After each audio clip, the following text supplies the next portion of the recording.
Hello दोस्तों, राधे राधे। मैं माला प्रजापति हमारे यूट्यूब चैनल में सभी दर्शकों का स्वागत करती हूँ, अभिनंदन करती हूँ। आज मैं एक बहुत ही प्यारा देवी गीत लेकर आई हूँ। अगर आप सभी को अच्छा लगे तो प्लीज़ लाइक करना, कमेंट करना और मेरे चैनल को सब्सक्राइब करना।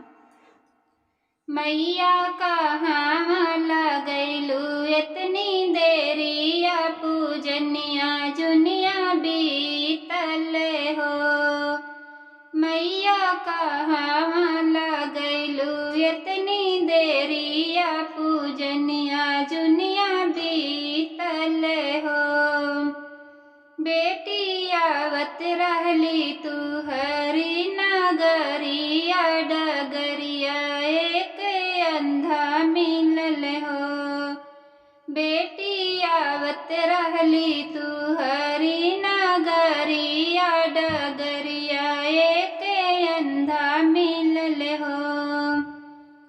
उसी अंधे को नैना देते देर, पूजनिया जुनिया बीतल हो। उसी अंधे को नैना देते देर, पूजनिया जुनिया बीतल हो। मैया कहाँ लगैलू इतनी देरिया, पूजनिया जुनिया बीतल हो। बेटी आवत रहली तू हरी नगरिया, डगरिया एक लंगड़ा मिलल हो। बेटी आवत रहली तू हरी नगरिया, डगरिया एक लंगड़ा मिलल हो। उसी लंगड़े को पैर देते देर, पूजनिया जुनिया बीतल हो। उसी लंगड़े को पैर देते देर, पूजनिया जुनिया बीतल हो। मैया कहाँ लगैलू इतनी देरिया, पूजनिया जुनिया बीतल हो।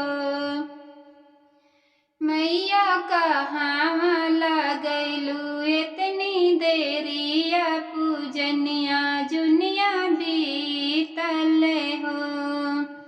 बेटी आवत रहली तू हरी नगरिया, डगरिया एक बाझिन मिले हो।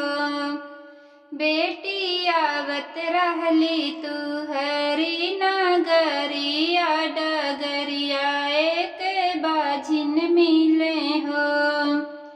उसी बाझिन को पुत्र देते देर, पूजनिया जुनिया बीतल हो। उसी बाझिन को पुत्र देते देर, पूजनिया जुनिया बीतल हो। मैया कहाँ लगैलू